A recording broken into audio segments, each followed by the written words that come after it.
नमस्कार। आराम हुनुहुन्छ? ठिक छु। यति बेला के गर्दै हुनुहुन्छ?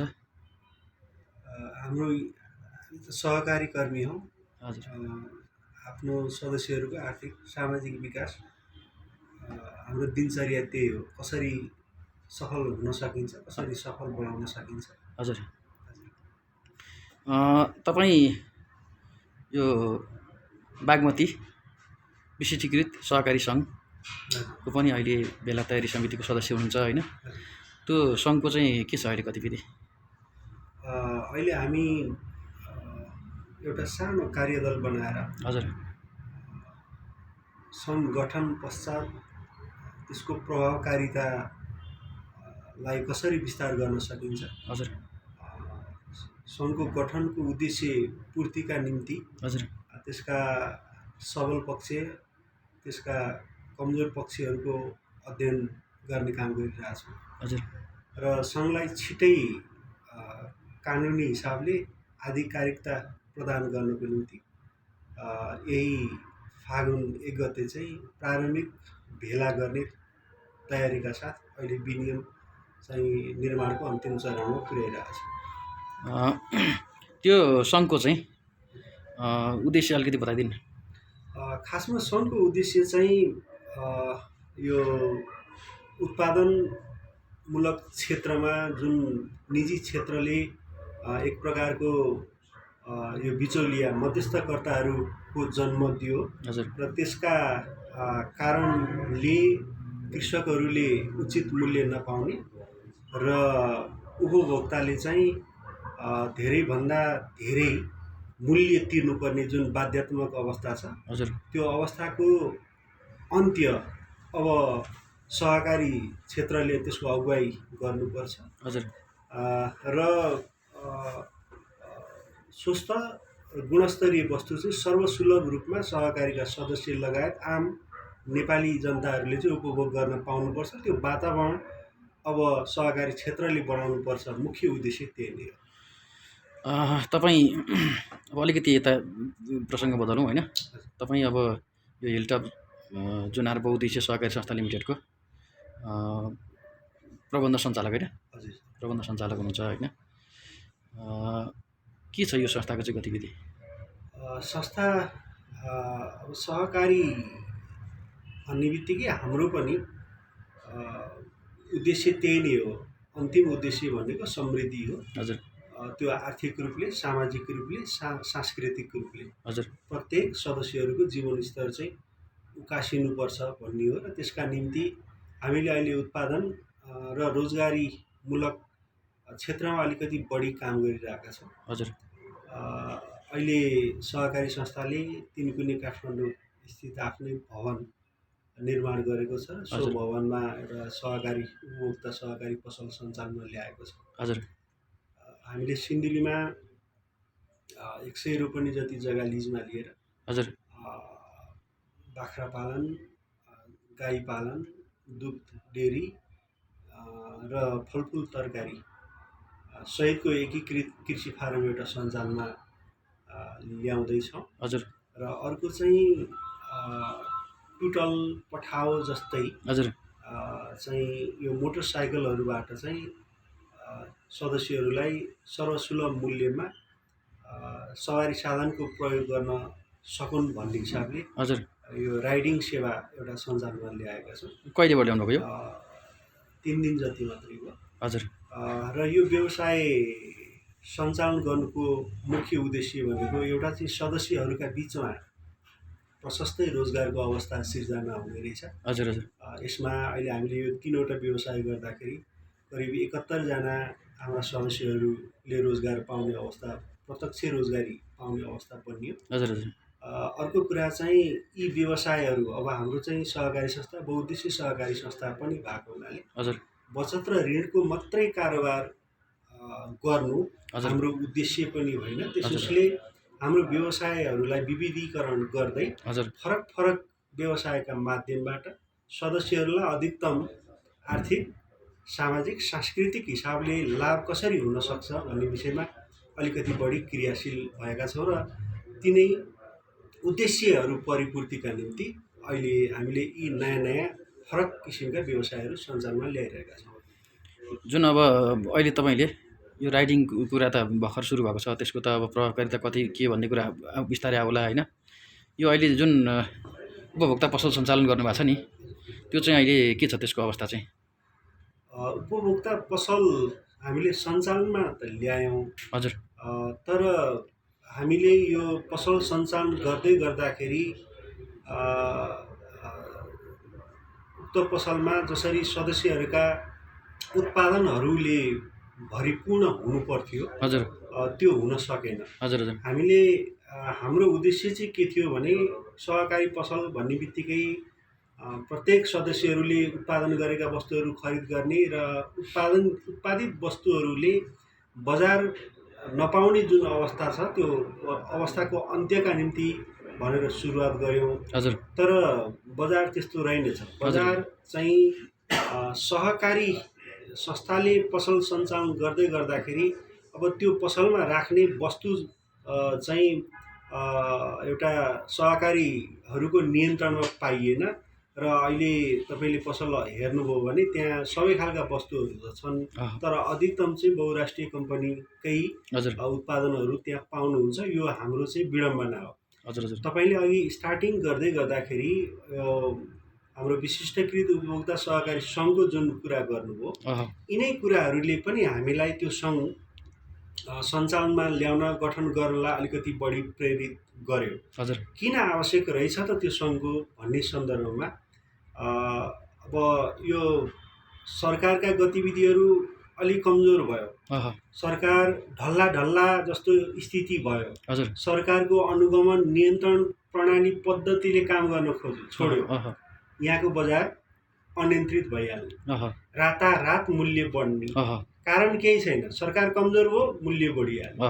हामीले चाहेको त्यस्तो होइन। हामीले चाहेको भनेको एउटा नियन्त्रित बजार, जुन बजारमा एउटा चाहिँ उत्पादक कृषकले आफ्नो उत्पादनको मूल्य कति पाउनुपर्ने हो सो अनुसारको मूल्य पाउनुपर्ने र अर्को उपभोक्ताले गुणस्तरीय वस्तु सर्वसुलभ मूल्यमा पाउनुपर्ने अवस्था, जुन बजारमा चाहिँ सरकारका गतिविधिहरू कमजोर हुँदैमा वा बिचौलियाहरूलाई पूर्ण निषेध गर्ने टाइपको र यो सामान्य अवस्थामा पनि जुन उतार चढावहरू आउँछ त्यो चिजलाई नियन्त्रण गर्ने प्रकारको सहकारी संस्थाहरूले नियन्त्रण गर्ने प्रकारको चाहिँ हामीले बजारको परिकल्पना गरेका हौँ।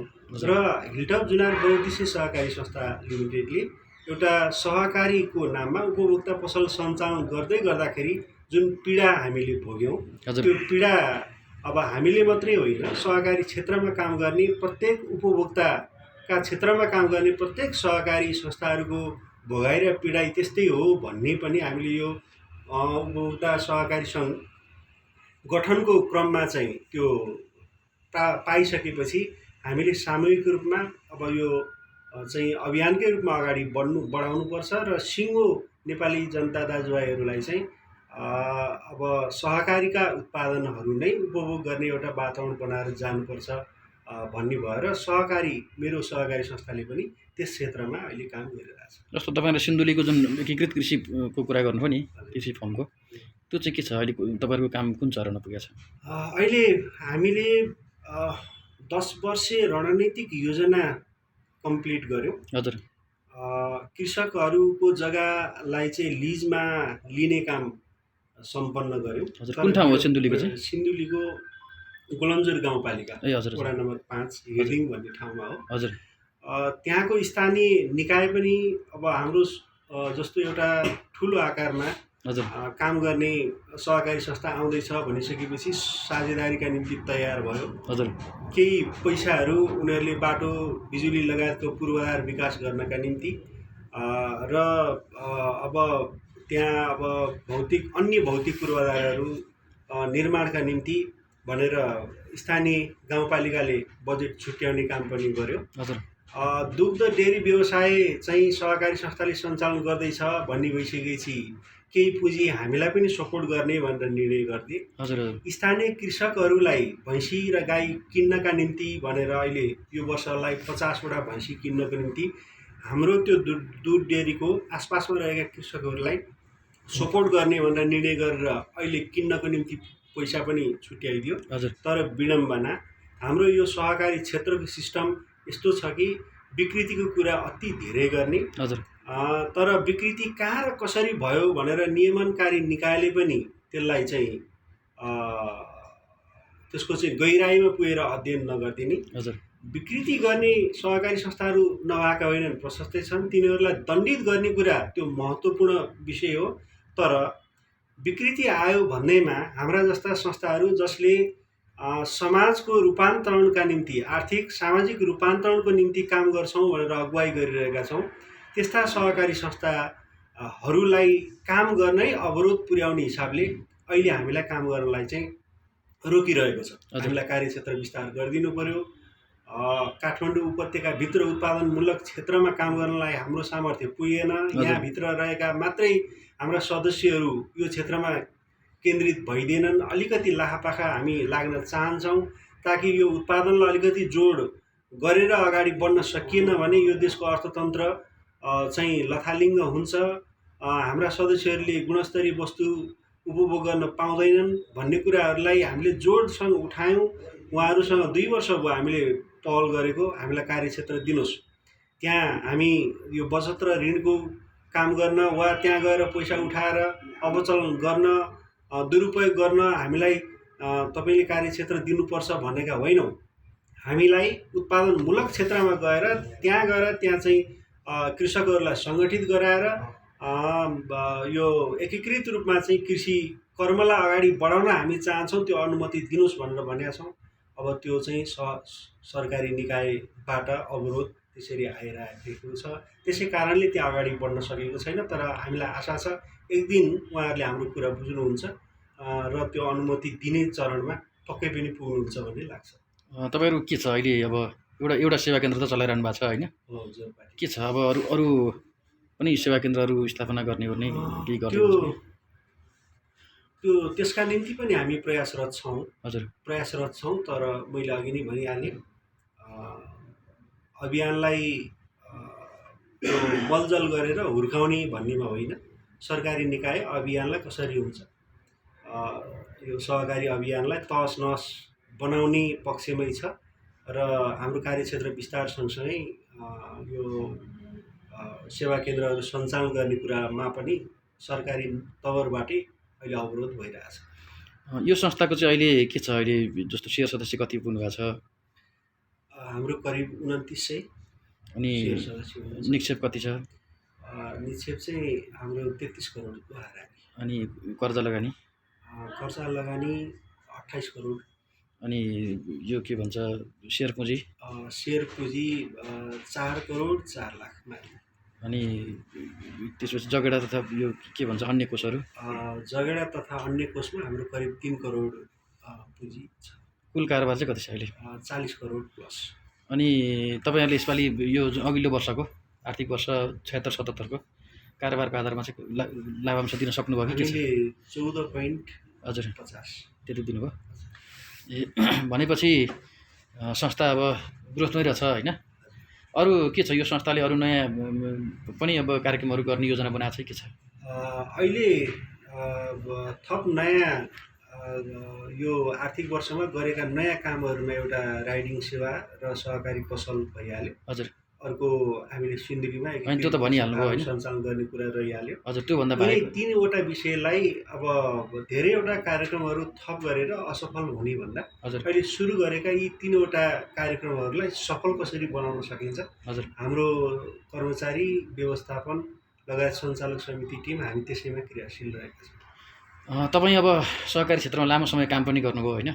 तपाईँ एउटा लामो सहकारी क्षेत्रको बारेमा अब राम्रै अनुभव र ज्ञान प्राप्त नै गरेर बस्नु भएको छ होइन? के छ यो सहकारी क्षेत्रलाई चाहिँ सहकारीको मर्म र भावना अनुसार, सहकारीको सिद्धान्त अनुसार अगाडि बढाउन भन्ने कुरा त सबैले गर्छन्, राज्यले नै गर्नुपर्छ भन्छ होइन? तर वास्तविक रूपमा चाहिँ राज्यले सहकारीको मर्म र भावना अनुसार सहकारीलाई डोर्याएर लानलाई चाहिँ के गर्नुपर्छ जस्तो लाग्छ? यो सहकारीलाई राज्यले डोर्याउने भन्दा नि राज्यले सहजीकरण गरिदिने कुरा रहिरह्यो। अब मैले बुझेको चाहिँ सहकारी क्षेत्र भनेको चाहिँ यस्तो हुनुपर्छ, हामीले स्वायत्तताको कुरा गर्दै गर्दाखेरि स्वायत्तता प्राप्त गर्नका निम्ति हामी आफू सक्षम पनि हुनुपर्छ भन्ने लाग्छ। हजुर अहिले पछिल्ला दिनहरूमा सरकारी हस्तक्षेपहरू अलिकति बढी अवरोधहरू सिर्जना गर्ने कामहरू त्यो देख्छौँ। हजुर तर सहकारी भनेको हामीले एउटा के बुझ्नु पर्यो भने एउटा चाहिँ यो सङ्गठन यो भिख मङ्गुवाहरू जस्तो अर्कासँग हात थापेर मागेर चलाउने संस्था निकाय पनि होइन। त्यसो भन्दैमा हामीले जनताको पैसा चाहिँ सङ्कलन गरेर सहकारी संस्था चलाउने भन्दैमा त्यसको निम्ति स्वतन्त्रता जुन राज्यले दिएको छ, ऐन कानुनले दिएको छ, त्यसको दुरुपयोग पनि हामीले गर्नु हुँदैन भन्ने मलाई लाग्छ। र यदि हामी आफू सक्षम हुने हो भने, सहकारी संस्थाहरू सक्षम हुने हो र साँच्चीकै नेपालको संविधानले परिकल्पना गरेको जुन आर्थिक मेरुदण्ड मध्येको एउटा पिलर, 3 पिलर मध्येको एउटा पिलरको रूपमा सहकारी संस्थाले आफूलाई जुन अवसर यो संविधानले दिएको छ त्यसका निम्ति संस्थाले सहकारीहरूले पुष्ट्याइ गर्ने हो भने मैले 4वटा कुरामा बढी जोड दिएको छु। नीति, विधि, प्रविधि र दक्ष जनशक्ति। यो चिज निर्माण हुन सक्यो र त्यसैका आधारमा संस्थाहरूलाई अगाडि बढाउन सकियो भने साँच्चीकै सहकारी क्षेत्रले देशको आर्थिक मुहार परिवर्तनको निम्ति धेरै ठुलो योगदान दिन सक्छ भन्ने मलाई लाग्छ।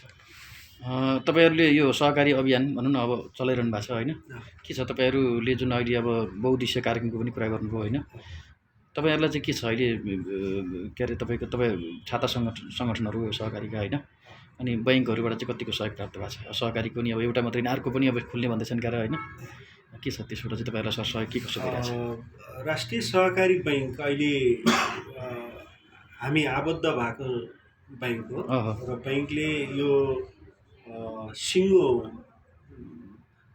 सहकारी क्षेत्रको आर्थिक वृद्धिमा निकै महत्त्वपूर्ण भूमिका निर्वाह गरेको छ भन्ने मलाई लाग्छ। र यो संस्थाको वृद्धि विकासमा पनि एउटा बलियो सहकर्मीको रूपमा चाहिँ बैङ्कले हामीलाई साथ दिएको छ। हजुर,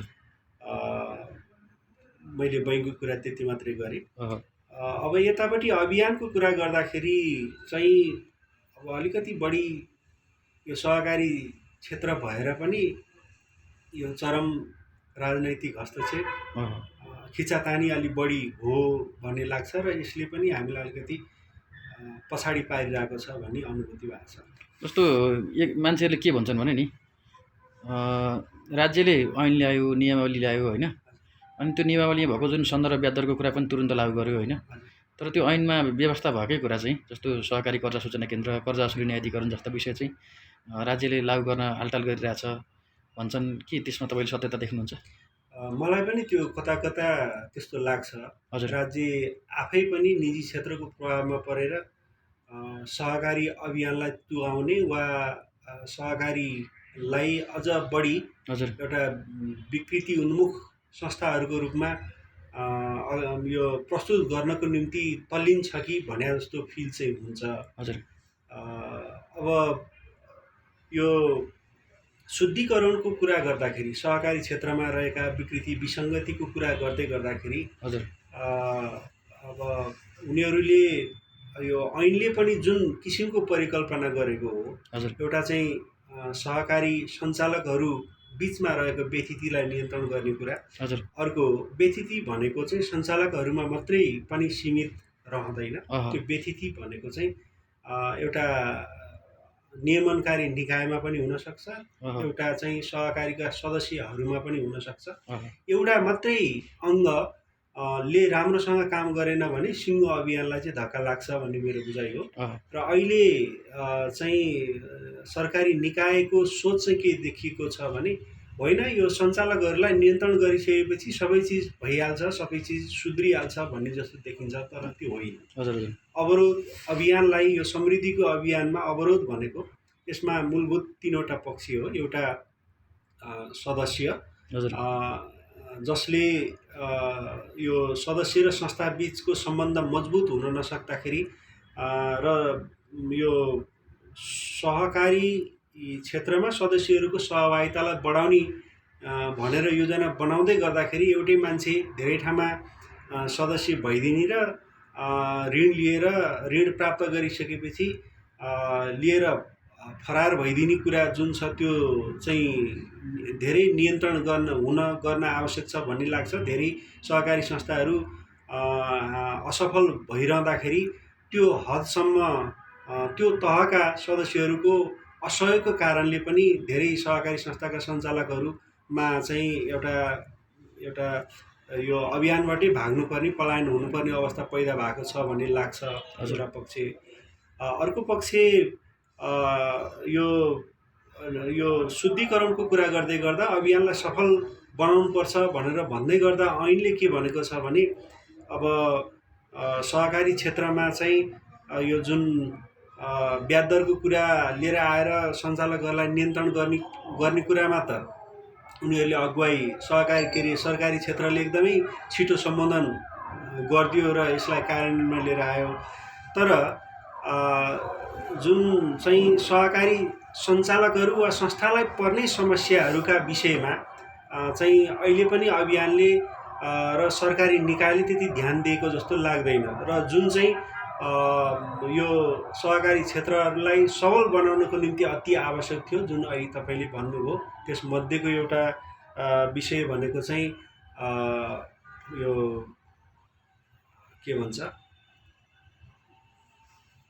अहिले तपाईँले सोध्नु भएको थियो नि, यो कर्जा सूचना केन्द्र चाहिँ एउटा चाहिँ त्यो उदाहरण त्यो हो जुन चाहिँ यो ब्याज दर निर्धारण, सेवा शुल्क निर्धारण गर्नु पूर्व कर्जा सूचना केन्द्रको चाहिँ स्थापना र त्यसको चाहिँ त्यसलाई चाहिँ एकदम बलियोसँग त्यसको प्रभावकारिता चाहिँ देखाउन अझ बढी आवश्यक थियो। त्यो विषयमा चाहिँ सरकारले ध्यान दिएको पाइएन र अहिले पनि सिङ्गो अभियानसहित यो सरकारी निकायले त्यसलाई तुरुन्तै एउटा कार्यान्वयनमा लिएर आउनुपर्छ भन्ने चाहिँ उनीहरूको ध्यान पुगेको जस्तो लाग्दैन। जुन कुराले सञ्चालक र सहकारी संस्थालाई मात्रै नियन्त्रण गर्दाखेरि अब त्यो प्रेसरमा आएर भोलि चाहिँ अब धेरै मान्छेहरू चाहिँ धेरै अभियानमा अगुवाई गर्ने मान्छेहरू चाहिँ यो क्षेत्रबाटै पलायन हुनुपर्ने अवस्थाको एउटा सिर्जना पनि हुनसक्छ। अन्तमा के भन्नु छ कि खासै त्यस्तो त केही छैन, मैले धेरै कुराहरू त भनि नै सकेँ। सहकारी भन्दैमा अब अहिले पनि धेरै मान्छेहरूले नाक खुम्च्याउने, बचत गर्नुपर्छ सहकारीमा भनेपछि एउटा चाहिँ धेरै ब्याज पाइन्छ भन्ने लोभले बचत गर्ने, खास सहकारीको मर्म भावनालाई नबुझिकन सहकारी संस्थाहरूसँग कारोबार गर्ने त्यो प्रवृत्ति अहिले पनि धेरै छ।